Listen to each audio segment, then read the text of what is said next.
साथियों, मैं डॉक्टर आनंद कुमार गुप्ता, चिकित्सा अधिकारी, बलरामपुर अस्पताल, लखनऊ, आज आपके सामने वर्ल्ड ब्लड डोनर डे अर्थात 14 जून के उपलक्ष्य में आपसे खून के दान के और उनकी उपयोगिता के बारे में चर्चा करने के लिए आया हूं। साथियों, ये दिन 14 जून WHO सन 2005 से international federation of red cross और रेड क्रिश्चियन सोसाइटीज़ के सहयोग से जनता को रक्त दान के लिए और रक्त के जो घटक होते हैं उनके दान के लिए क्या उनकी उपयोगिता है समाज में। चूँकि सब जानते हैं कि रक्त केवल शरीर में बन सकता है, मानव शरीर में बन सकता है, ये किसी फैक्ट्री में नहीं बन सकता, और उसको जो है दान करने के लिए पब्लिक को ही आगे आना है, हम सबको ही आगे आना है। अतः इसकी जागरूकता के लिए हम इसको बनाया जाना सुनिश्चित करते हैं और इस बहाने सबको इसके फायदे के और इसकी उपयोगिता के बारे में जानकारी देते हैं।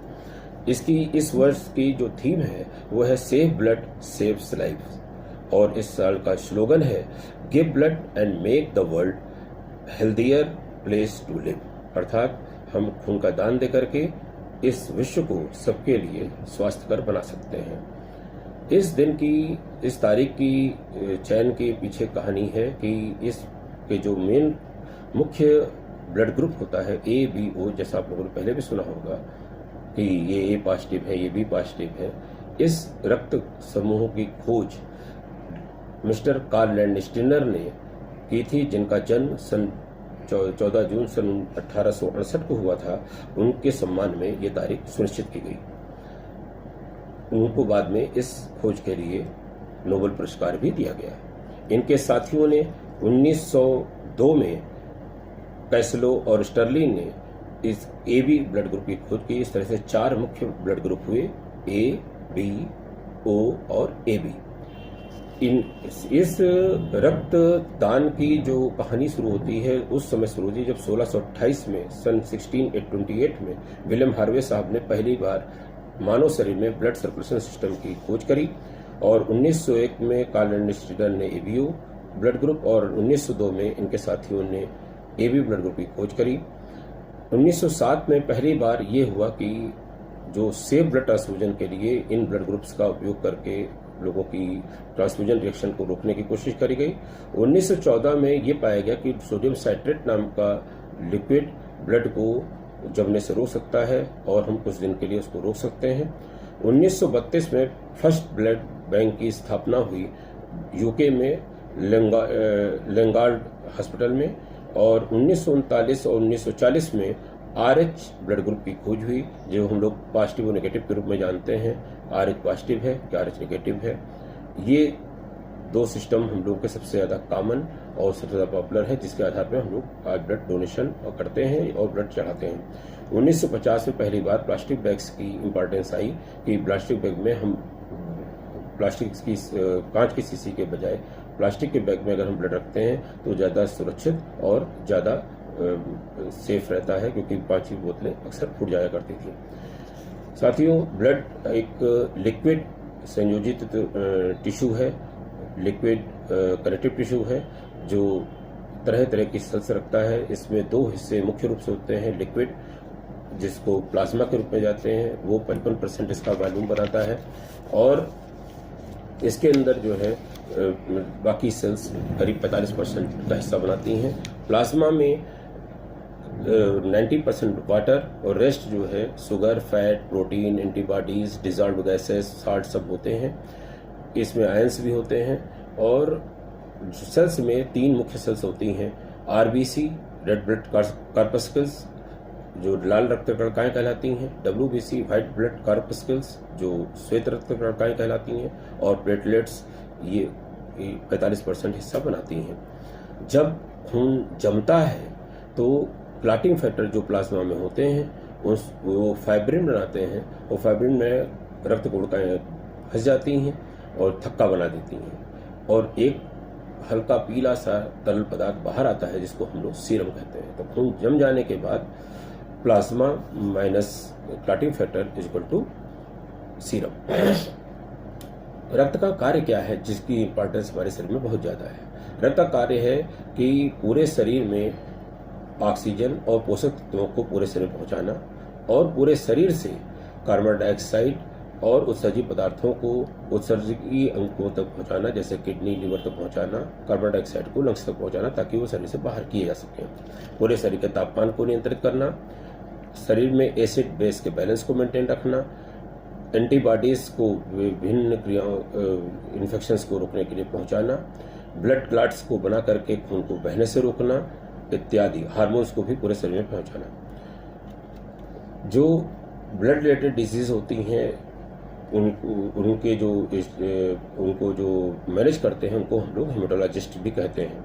आरबीसीज लाल रक्त कणिकाएं होती हैं जो कहते हैं कि केंद्रक रहित होती हैं, न्यूक्लियस उनमें नहीं होता है, ताकि छोटी छोटी कैपिलरी में भी ये अपने को शेप बदल करके वहाँ तक पहुँच सकें। इनका काम होता है अपने अंदर हीमोग्लोबिन की वजह से ये लाल होती हैं। हीमोग्लोबिन के प्रति मॉलिक्यूल में 4 हीम ग्रुप होते हैं और हर ग्रुप में एक आयरन का एटम लगा होता है। इस तरह से हर हीमोग्लोबिन में 4 आयरन एटम होते हैं।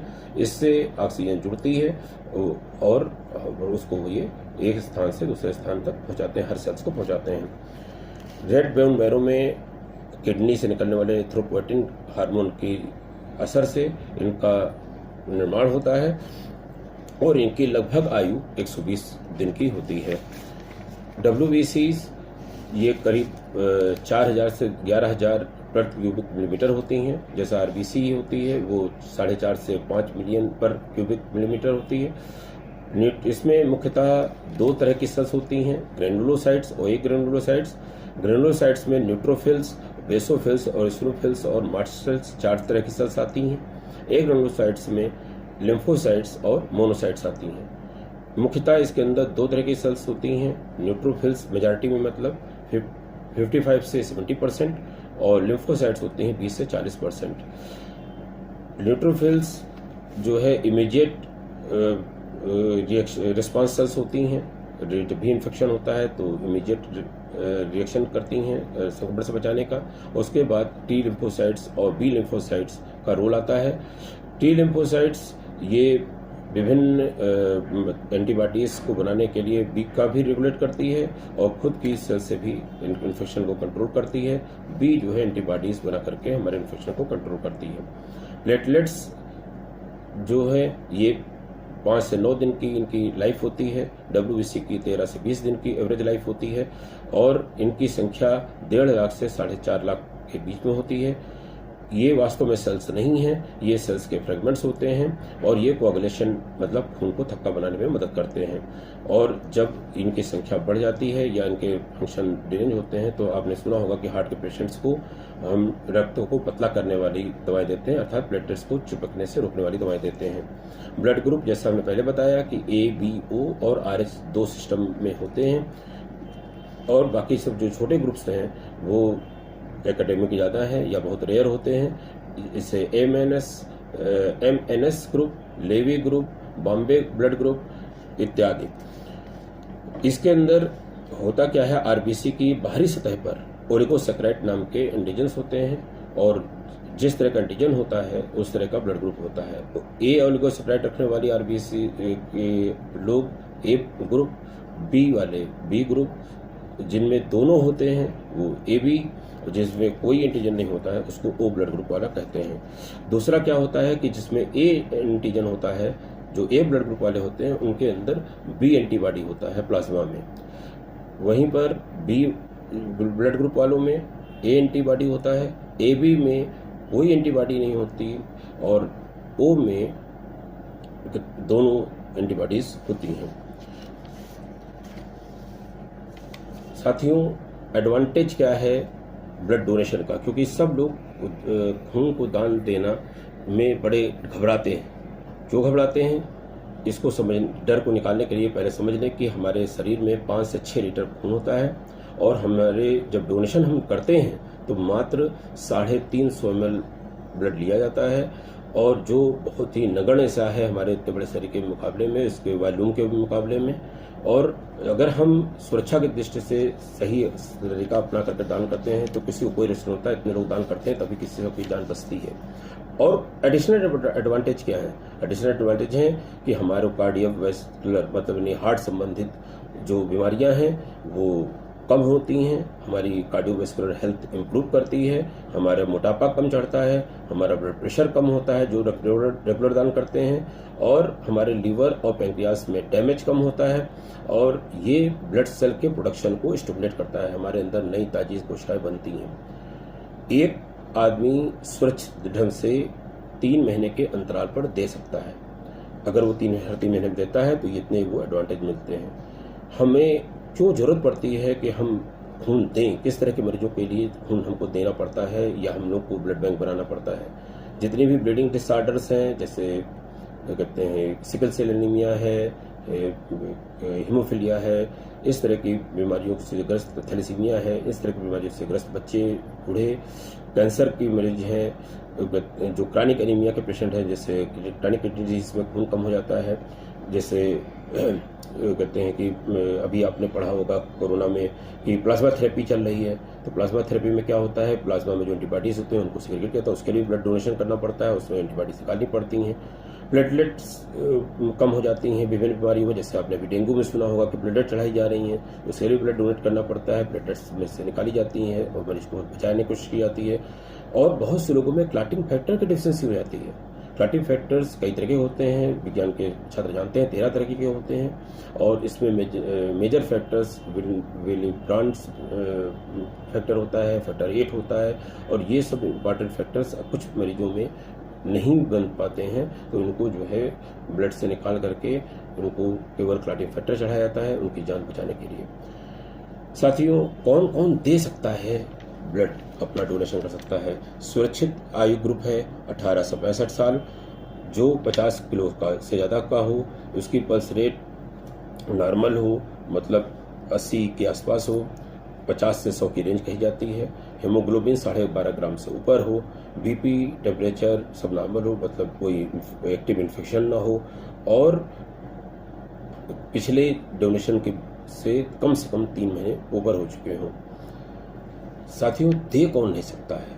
वो बदनसीब कौन है जो दे नहीं सकते?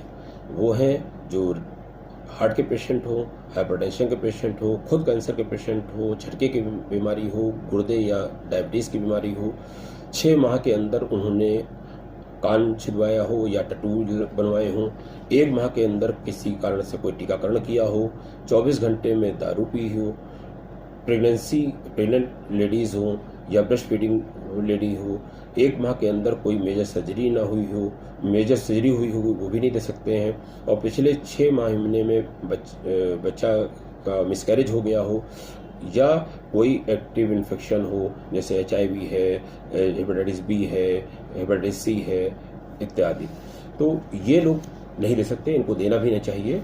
और कहते हैं कि जब ये सुरक्षित रहेंगे तो ये जो सुरक्षित लोग हैं वो उनको डोनेशन के लिए आगे आना चाहिए, यंगर पीढ़ी को आगे आना चाहिए, और हम सबको हमेशा तैयार रहना चाहिए ब्लड बैंक में अपने नंबर और अपना ब्लड ग्रुप नोट करा देना चाहिए, ताकि हम इमरजेंसी में उनको दे सकें, अगर हम रेगुलर नहीं भी दे रहे हैं तो भी। क्या करना है ब्लड डोनेशन के पहले जब हम सुरक्षित रह सकते हैं? ब्लड डोनेशन के पहले हम पानी 4 गिलास खूब पिए रहें, खाना पीना खा के रहें, और कहते हैं कि नाश्ता करके तब कराएं, मन से शांत रहें, और ये जान लें कि कोई भी ब्लड बैंक आपसे तभी ब्लड लेगा जब आपको सुरक्षित मानेगा ब्लड डोनेशन के लिए। ये मत समझें कि आपसे ले लिया जाएगा, हम बहुत कमज़ोर हो जाएंगे, बहुत बीमार पड़ जाएंगे। आप सुरक्षित नहीं होंगे तो एक मरीज को बचाने के लिए आपको बीमार अलग से नहीं बनाएगा। करना क्या है? कहते हैं कि जब भी आप ब्लड डोनेशन कर लें तो आराम से कुछ देर लेटे रखें, जो ब्रिक साइट है वहाँ भी बैंडेज लगाए रखें, कम से कम 5 घंटे तक पानी पर्याप्त मात्रा में पीते रहें, हैवी आयरन के जो फ्रूट सब साग सब्जी हैं उनका सेवन करें। जब आप डोनेशन कर रहे हैं तो कम से कम आधे घंटे 20 मिनट लेटे रहें पैर उठा करके, और वो सब। साथियों, ब्लड बैंक में जब आप ब्लड डोनेट कर चुके हैं तो आपको थोड़ा सा लिक्विड भोजन दिया जाता है खाने के लिए, चाहे वो फ्रूटी के रूप में हो, चाहे ऑरेंज जूस के रूप में हो, और आपसे रेस्ट करने की सलाह दी जाती है। अगर आप उनके इंस्ट्रक्शंस को मानेंगे, आपको कोई कमजोरी नहीं आएगी, मन से मजबूत रहेंगे, कभी कमजोर नहीं महसूस करेंगे। जैसा मैंने बताया कि ब्लड अब पूरा नहीं चढ़ता है। ब्लड के 4 कंपोनेंट होते हैं। एक PRBC, packed red blood cells, दूसरा प्लेटलेट्स, तीसरा फ्रेश फ्रोजन प्लाज्मा, FFP करके लोग बोलते हैं, चौथा क्रायोप्रेसिपिटेट। जब हम एनीमिया की बात करते हैं, रक्त की कमी की बात करते हैं, जो सामान्य इंडिकेशन है, तो हम पैक्ड रेड ब्लड सेल्स बनाते हैं। एक यूनिट में 4 तरह के इस तरह कंपोनेंट हम लोग बनाते हैं। और फिर जिनमें प्लेटलेट्स की खास कमी होती है, बाकी सब ठीक होता है, तो उनको हम सिंपल प्लेटलेट्स चलाते हैं। प्लेटलेट्स में जो कमी होती है, जैसे डेंगू की बीमारी में या अदर वायरल फीवर्स में जिसमें कमी होती है और उसकी वजह से ब्लीडिंग हो जाती है, तो हमको प्लेटलेट्स चला करके इसको पूरा करना पड़ता है। ऐसे ही FFP, fresh frozen plasma. Fresh frozen plasma क्या होता है कि जितने अभी हम लोगों ने क्लाटिफेटर की बात करी, ये इसमें उसको होते हैं और उसको जो है हम लोग फ्रीज करके रख लेते हैं। और इसका भी एक छोटा कंपोनेंट होता है क्रायोप्रेसिपिटेट। क्रायोप्रेसिपिटेट इसमें भी सेडिमेंट करा करके कुछ खास तरह के फैक्टर्स को अलग कर लेते हैं। ये चौथा कंपोनेंट होता है, जिसकी कुछ रेयर केसेस में इनकी भी जरूरत पड़ती है। तो ये 4 मुख्य कंपोनेंट है।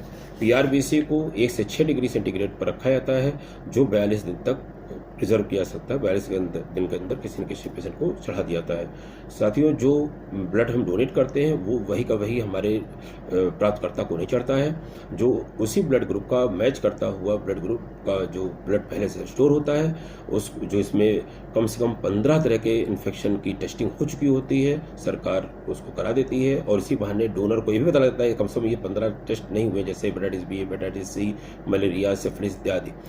और जो प्लेटलेट्स होती है वो 20 से 24 डिग्री सेंटीग्रेड पर रखा जाता है। और इसको जो है जेंटल एजिटेशन, मतलब हल्का सा ऐसी मशीन पर रखा था जिसमें वो हल्का हल्का हिलता रहता है ताकि प्लेटलेट जमने न पाए।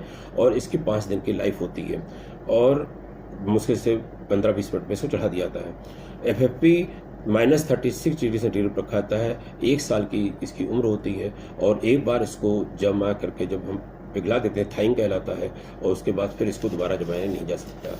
जिसमें इंडिकेटेड होता है उसी में इसको दे दिया जाता है। साथियों, जो ब्लड ग्रुप के हिसाब से जब हम डोनेट करते हैं तो हमें पता होना चाहिए कि हमारे देश में किस ग्रुप की कितनी संख्या मौजूद है। On and average O group के पेशेंट्स हमारे यहाँ व्यक्ति हमारे यहाँ 37% है, B ग्रुप लगभग 32.25 है और A ग्रुप के 22 to 28% है और B ग्रुप के करीबन 17.7% है। तो O सबसे ज़्यादा है, B, फिर A, फिर AB। तो इन ब्लड ग्रुप्स के लोगों को तो और ज़्यादा आगे आना चाहिए, जिसके परसेंटेज कम है। और उसमें भी 97% जो लोग हैं टोटल, वो पॉजिटिव है और 3% नेगेटिव है। तो AB नेगेटिव सबसे रेयर ब्लड ग्रुप हुआ, जिसकी जो इस तरह ग्रुप के लोग हैं उनको ब्लड बैंक में जरूर अपना नाम रजिस्टर करा देना चाहिए, ताकि इस रेयर ग्रुप के लोग हों तो जरूर उनको सहायता मिल जाए, क्योंकि इनके लोग बहुत कम होते हैं। साथियों, अच्छा लगा होगा, कुछ जानकारियाँ आपको जरूर नहीं मिली होंगी। धन्यवाद।